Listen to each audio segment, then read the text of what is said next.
You don't need formal culinary training. We don't have any franchisees that have even been to culinary school. So you have to love food, you have to love the kitchen, love community and connecting, but we will teach you the rest. We will teach you how to teach your instructors.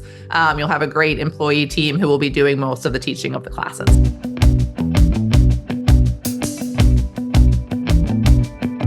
Hello, everyone, and thanks for tuning in to the latest edition of Fran Coach's Franchising 101 podcast. I am Tim Parmeter, founder and CEO of Fran Coach and your podcast host. Today, we're going to welcome in one of our franchise partners to discuss their brand. This is an emerging franchise that it is cooking up some fun and exciting customer experiences, one that appeals to all ages, direct to consumer, but can also tap into a B2B audience as well. Tons of great opportunities with this on this super cool brand we're getting to get to here in a second. Before we do that, as always, a quick reminder of who we are. Fran Coach is a national search firm dedicated to working with individuals interested in owning a franchise. Our number one goal is to help properly educate you on franchise ownership to determine if you should own one, and if so, which one. We're partnered with over 600 franchises in 70 industries, so we can always find the one. We just got to figure out you and help you determine, again, if you should, and then we'll find you the best one. So that is a little bit about us. Now let's get to our guest. And with us today is not just some random employee of a franchise. This is the founder, head of all things for our featured franchise, which is called Taste Buds Kitchen. And joining us is Jessi Brelsford. Jessi, thanks for joining us. Thanks, Tim. It's great to be here, and I'm happy to be talking to you today. Thanks for having me. And you gave me a mouthful with Taste Buds Kitchen and Jessi Brelsford all at once. True. And a mouthful is a great thing to have when we're talking about Taste Buds Kitchen.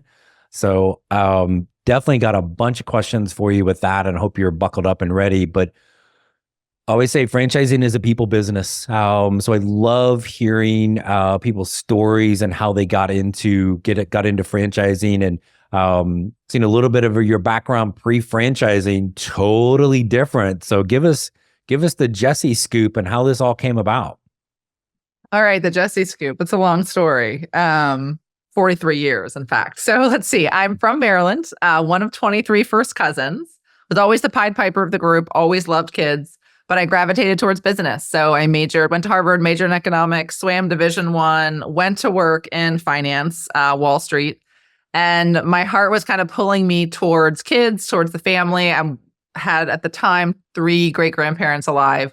So I decided on a whim to start baking classes for kids. The name at the time was Cupcake Kids. So I would do these on the weekends, once a week on top of my job, maybe twice a month, not really once a week. I was still working 60 hours a week. And the concept took off. People loved the classes. They wanted me to do more. They wanted me to do their kids' cooking birthday party, summer camp, you name it. And I kind of had to say, thanks so much, but I am working full-time, uber full-time here. This is just my passion project, a hobby that I'm doing to not be between, when you work in finance, you're with people between the ages of 20 and 40 who all wear a suit all the time. And that kind of was my life. So this was an outlet, creative outlet for me. So fast forward, I liked it. Clients liked it. A year later, I decided to do it full time. And that's when Taste Buds Kitchen was born. So we do cooking classes and parties for kids and adults. When I made it full time, it was going to be all ages, so 2 to 99, and then all kinds of food. So not just sweet. So we do everything from scratch, from cookie to pasta to cupcakes to everything in between. So it was a brief version of my 43 years. Yeah, because you just gloss over the fact that you got you got a big boy, big girl job, right? Yeah.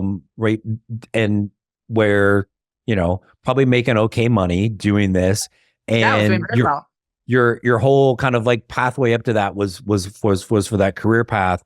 But then just randomly you go, nah, I'm gonna quit and I'm going to start a business from scratch about basically cooking. Like, how long did it take you to kind of like get the courage up to, that's a heck of a leap to, again, start something literally from scratch that you don't even know is going to work, to leave something like that? How did you do that? Yeah, good question. So I think When I was growing up, I just always try to do the next right thing. I love sports. Like I said, I swam, I rowed, I enjoyed high school. I was a good student. I enjoyed college. I loved swimming with my teammates. And for working on Wall Street, they just came to campus. It wasn't like a lifelong dream to do it. They came to campus. I liked business. I liked economics. So I got the job and I loved it. I really liked Wall Street. It gave me a great foundation. I liked what I did. But always had this creative side of me that wanted to balance out with the numbers in the business. So like I said, when I started as a hobby, it was just like, I'm going to teach kids to make cupcakes on the weekends. And my friends were like, you're going to do what? It's like, yep, I'm going to start this little business. And I put up a website, wasn't really in it to make money. Like I said, I had a great job. And that's how it started. And then I liked the challenge. I love a challenge, right? I like to figure things out. I liked that, I felt like in Wall Street, I could see where my life was going.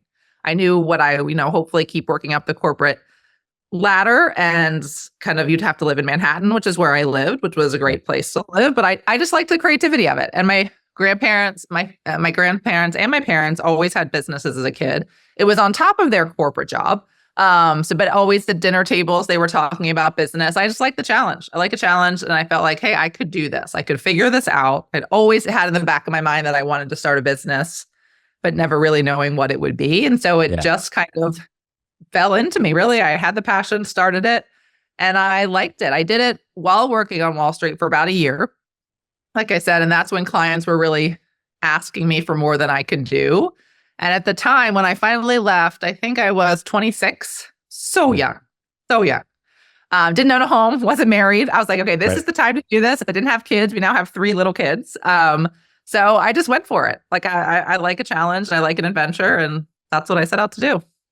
The athlete mentality in there somewhere, like that's a challenge. What's the record? Okay, yeah, I'm gonna go. No, I am very competitive with myself. I love to figure out new things and figure out how to make it work.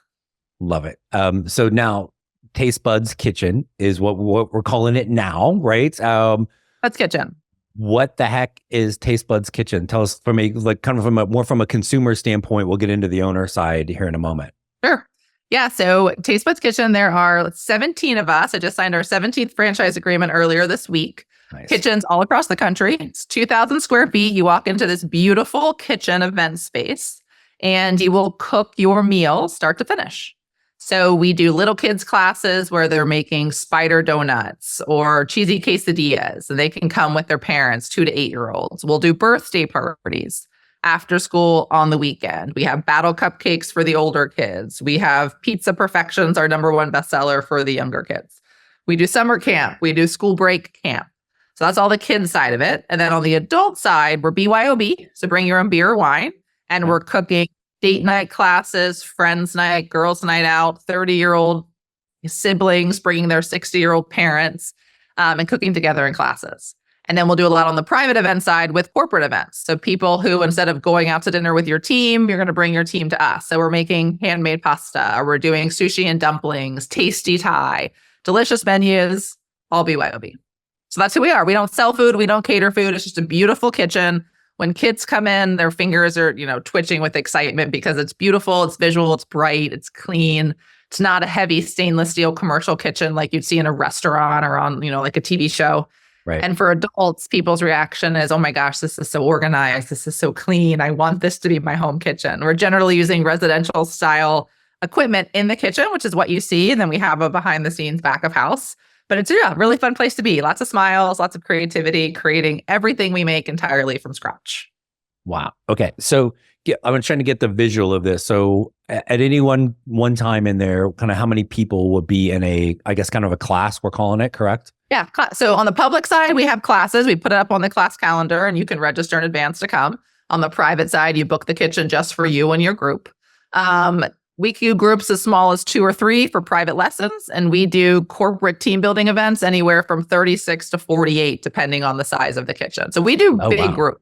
Yeah, we do big groups. Kids' birthday parties, they could be 15 kids, they could be 35 kids. Summer camp, we're going to be in the 20 to 30 kids per camp. Younger kids in the morning, older kids in the afternoon, and then we have an advanced teen camp in the evening.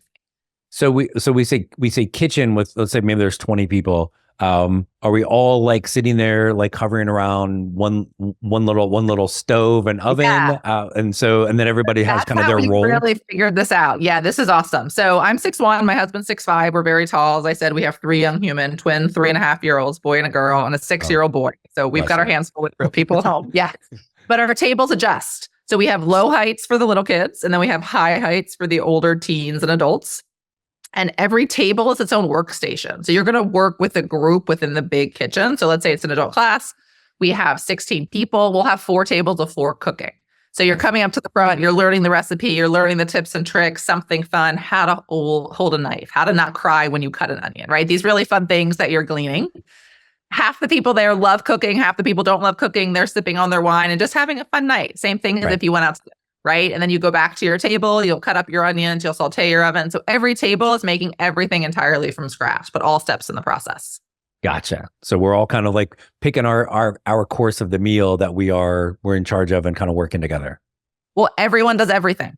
So everyone, so every table is making their own dinner for 4 people or 6 people, however many you have at the table. Same thing. So it's not like some other concepts where you're doing cooking, maybe like, hey, you're making the starter, we're making the main, we're making the dessert, we sit down family style. Every table makes everything. So and that's this in all of our classes, whether it's parties or camps, we want everyone to get all the tips and tricks out of it that they can. Okay. And my 11-year-old has watched probably every episode of Nailed It on Netflix. So I'm kind of envisioning like that minus the pressure, right? And minus the pressure, we do friendly competition. We do have Cake Off. It's now cake decorating, where you can literally come in, make your cake start to finish. We make the buttercream. The kids can flavor. They can do toppings. They'll do fondant. They'll work with it, and every child will go home with their own personal individual cake. Oh, nice! Right, and that's the other one. I was going to say that's the other one. Nailed it. The other menu that's popular is called Battle Cupcake, and it's where the kids will make their own cupcakes, their own frosting, and battle it out. And in that, they're actually bringing it to the front every table and presenting it to the judge, who's the host or the chef instructor. Nice. And we're doing it taste, presentation, and creativity, just having a lot of fun in the kitchen with the kids. Again, not all sweet. The sweets always sell best for kids. Yeah. Adults like more of the savory, but we do a good mix of all of them. Yeah, I'm going to be there at the kids' day. I want the cake and the cupcake. You had me there. Yeah. So, okay, super cool concept. And probably everybody's right now on Taste Buds Kitchen website trying to see if there's one close so they can schedule a class, right? Yeah, so tastebuds.com, check us out. There we go. Hey everyone, I wanted to take a quick break from our podcast to tell you about our amazing friends at Entrepreneur. If you're looking to become a franchisee or simply learn more about business ownership, and guys, let's be honest, you're listening to the Franchising 101 podcast, so we know you have some interest in this. And I really encourage you to go to entrepreneur.com to check out all of their great content and resources. Seriously, Entrepreneur has everything, all the way from a bookstore to the best podcasts, webinars, and videos, plus information on upcoming events and the latest articles that seriously, they cover all aspects of franchising and business ownership. If you're having trouble deciding which franchise is right for you, start with Entrepreneur's renowned Franchise 500 ranking, which highlights the best franchises of 2022. For 45 years and counting now, Entrepreneur has been and continues to be the most widely recognized and respected authority in the franchise market. Digital and print subscriptions are available, so you never miss out on anything. So seriously, what are you waiting for? Go to entrepreneur.com right now and learn more. But now let's talk, business model and really spread out. So you said to check out. We have you are right, San Francisco Bay Area. The flagship, the one where I started it, is in New York City. We have Florida. We have some in the Midwest, some outside of Chicago, some outside of Boston. So like I said, we're 17 and counting, which is exciting. Awesome. Well, and hey, there's probably somebody listening right now that will be one of the future ones. So tell us a little bit about an owner, kind of anything in particular you're looking for, and then really kind of what's their role kind of day in a life as an owner of Taste Buds Kitchen.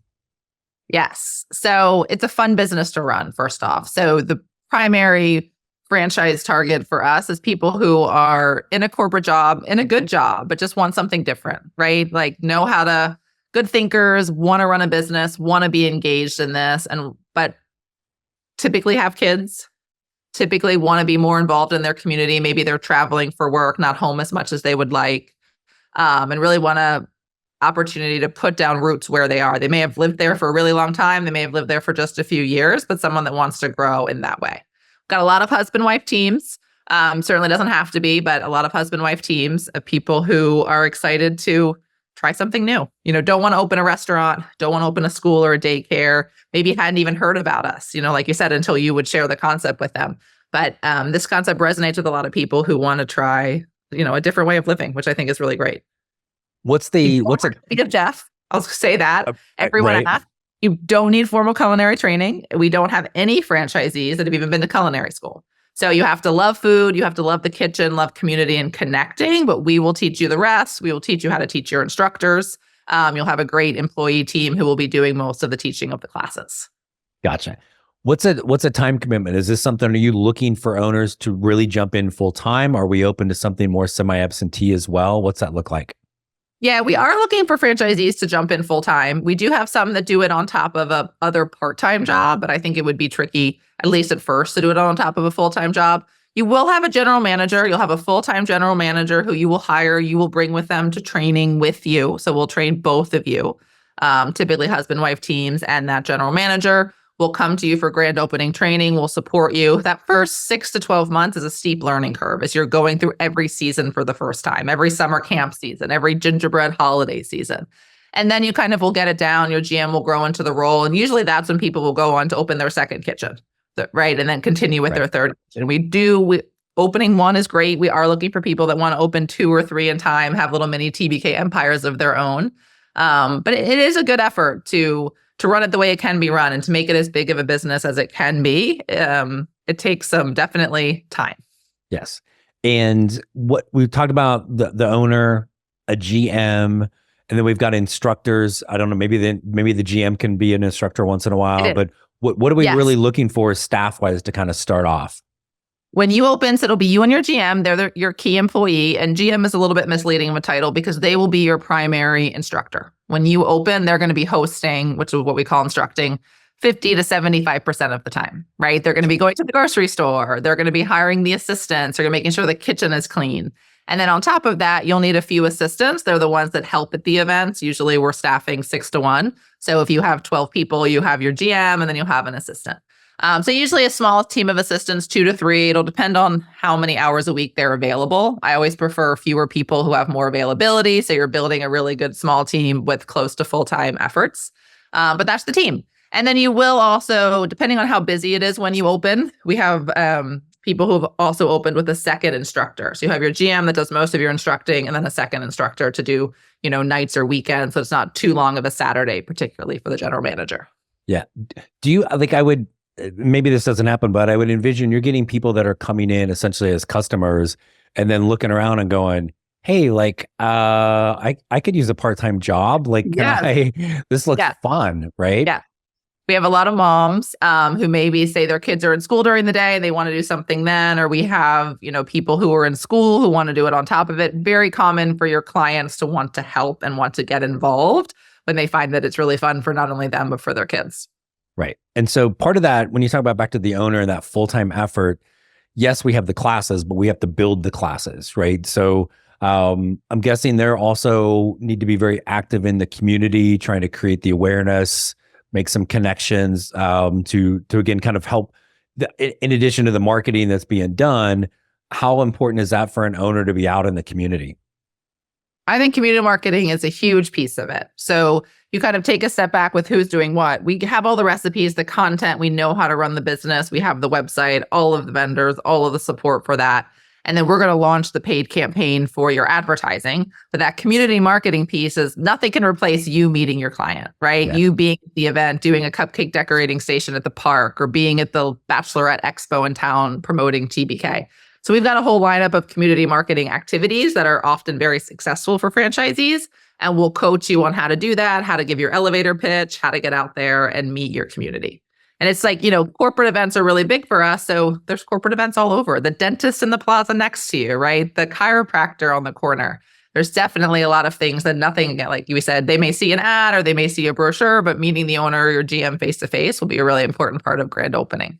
Yeah, that just that time and that again, especially for something like this, that's such a fun, happy business, is to have the pride of ownership, of getting out there and talking to people. And yes, the marketing is going to get the individuals coming in, but sometimes you got to get your boots on the ground to build those relationships from the. I always think something like this, the B2B side can be amazing because it's kind of one customer, the business, and they're bringing all their people, but now they've gotten introduced to something they didn't know that was there, and they're going to go home like, oh my gosh, I just had this amazing experience.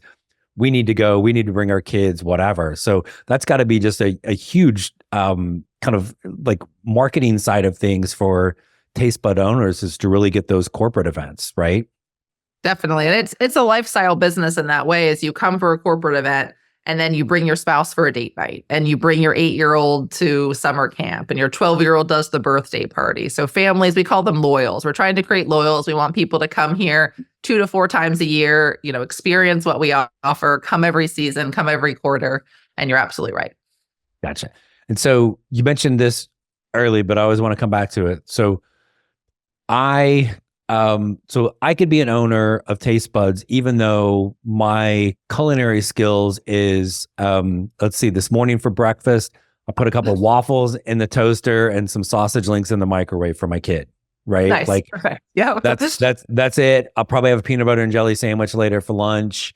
Like I'm still like a kid at the ripe old age of 55, but for you guys, you're going to go, okay, well, who cares? Right. I don't need that. Because you're going to provide everything to me, to my GM, all of the, like, literally everything is complete. Literally the recipe for success is laid out in the business model, but in the actual recipes for your owners, correct?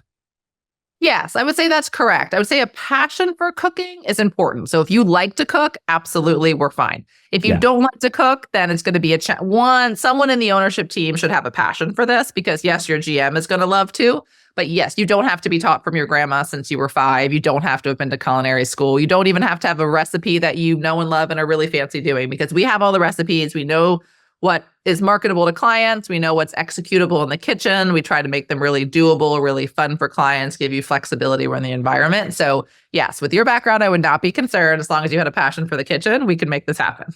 I always think it seems cool to do. I just don't know how to do it. And for me personally, it's me and an 11-year-old boy who, hot dogs, chicken nuggets. We've got a very expansive palate. Don't require a lot of time. Right, exactly. If I started whipping up something big, he would be like, "Dad." Not what we're used to around here. Right. Plus, it probably wouldn't be very good.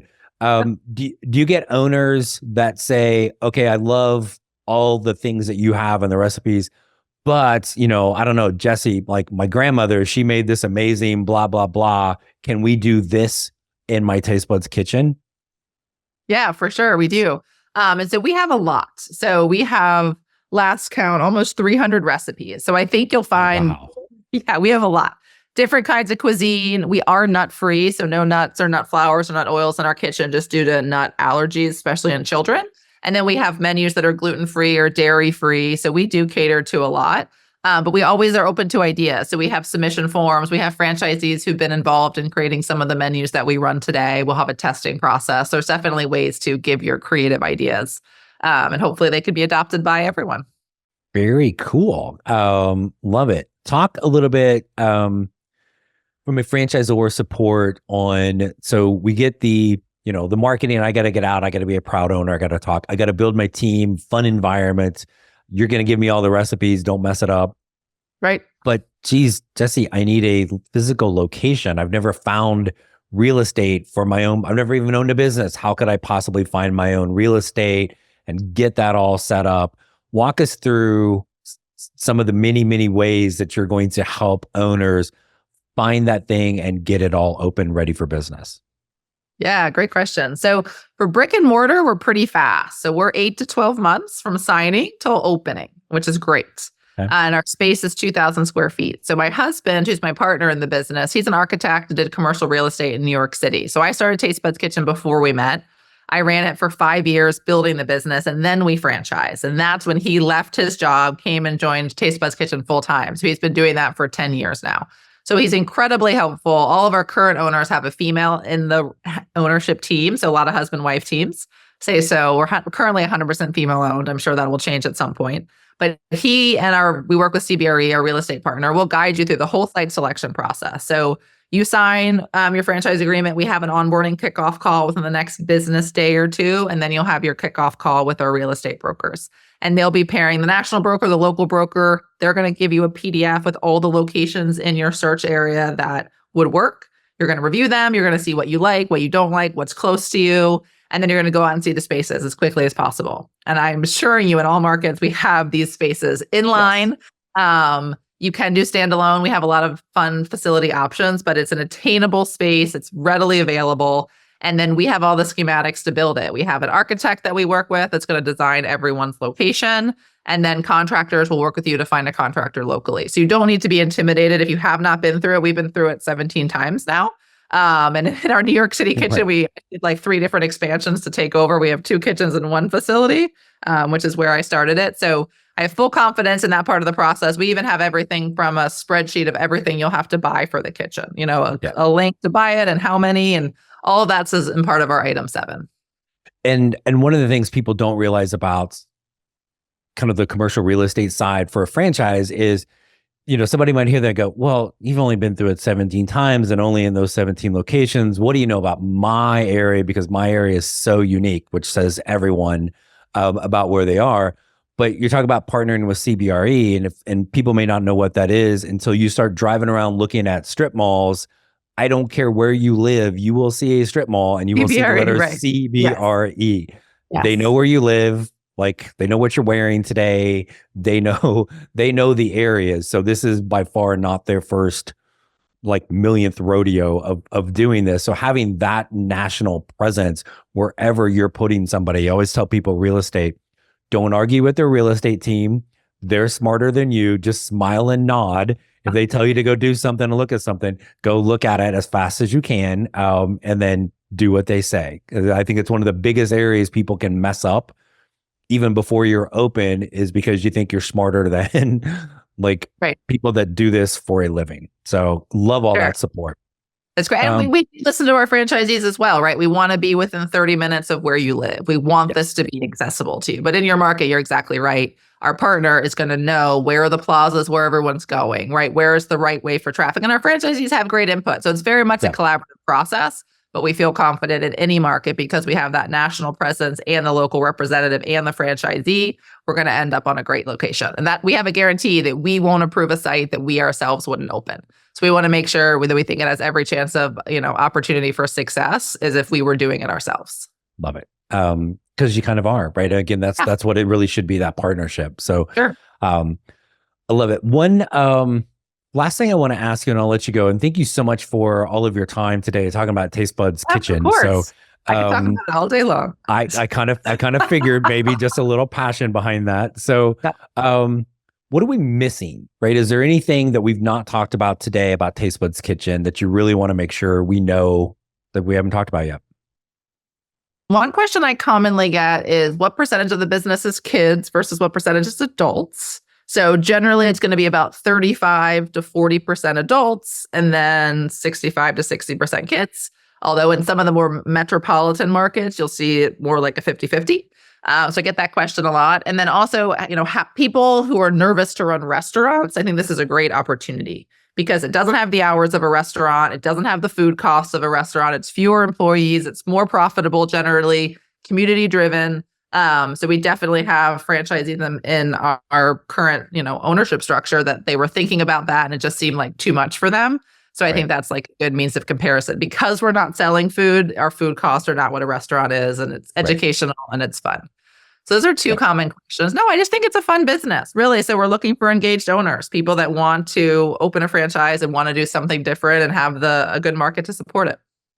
And you think about the food, like from a perspective, if I open up a restaurant or any sort of food franchise, geez, what if somebody doesn't like my food? Well, if somebody doesn't like the food there, they can kind of blame themselves because they're the ones that, right, that did it. But they're and obviously the recipes are well tested, but at least they're having a great experience and the fun of putting this together, right? So that's it, right? Like if clients will go home and they'll say, "Oh my gosh, I'll never hold my knife the way I used to anymore," right? Or I'll never cut an onion the same way. Or I never knew to crack my eggs that way. That's a great tip for not getting the shell in the yolk or the white. So those are the things I want people to hold on to. Of course, they will make the recipes again and again, but not everyone will, and that's okay. It's really just come, have fun, do something different, do something new, get out of the zone, put your phone down, and have fun together. Can the customers take the recipes home with them? What they make? Yeah. Or so leftovers. Right. But the recipes themselves, for when you sign up, we send you the recipe. So even before you've walked in our door, you have it. We find that's helpful for people to review for allergies. If you want to know what to expect, this is what we're making. You get it at the time of sign up, and then we'll cook through the recipe start to finish, and then you get them emailed to you after as well, in case they're lost down there in your inbox. So they could actually then go home and make it the next week on their own. Specifically pasta. It like changes your life once you've had handmade pasta. It's so simple. It's so fun. And compared to the box pastas, pasta takes like 90 seconds to cook. And if you think of a box pasta, it's taking much longer than that. Just the fresh ingredients of the flour and the egg, salt and pepper, a little bit of olive oil. It's really fresh and really delicious. Okay. I'm really at this point just trying to figure out how we can get there and have some fun at one of these locations. So let's see, where's the nearest one? Okay. Probably San Francisco area to you. Yeah. No, we'll hop on a plane and come to you. So super cool. So I just this has been fantastic, Jessi, to one, get to know you and your journey into this. Anybody thinks about oh, I'm really scared to leave and own a franchise. We're just going to have them talk to you about your journey from leaving Wall Street and starting something from scratch. And congratulations on the amazing success you already have had. And I can't wait to see this franchise continue to just grow and take off. So thank you so much for joining us, and congratulations on what you've done. Thanks so much, Tim. I appreciate it. Again, want to thank Jessi for joining us from Taste Buds Kitchen today. Loved hearing about that. And as always, want to thank you, our loyal podcast listeners. And we hope this podcast helps enlighten you to the amazing opportunities that are out there that can be achieved as a franchise owner. When you're ready to learn more, and again, why aren't you ready yet? Let's go. Reach out to our team, francoach.net, our podcast site, franchising101podcast.net. Again, never ever any fee for our service. So we are here for you. Also want to remind you, we are in just launched. First one was last week. Our TV show, brand spanking new, folks, the Franchising 360 show. You can find it on Biz TV every Friday night, 8 Eastern, 5 Pacific. If for some reason you miss it, maybe you have actual plans on Friday night that are more important than this, which I find hard to believe. But if so, you can find it on the Biz TV app, biztv.com. You'll be able to find it on our website. All these amazing things are there for you. So check it out. We're just getting started, so we're not really good at it yet, but I think we'll get better. So anyway, and then again, reach out to our team at francoach.net and let us help you create your better tomorrow. Thanks for tuning in, everyone. We'll talk with you next week.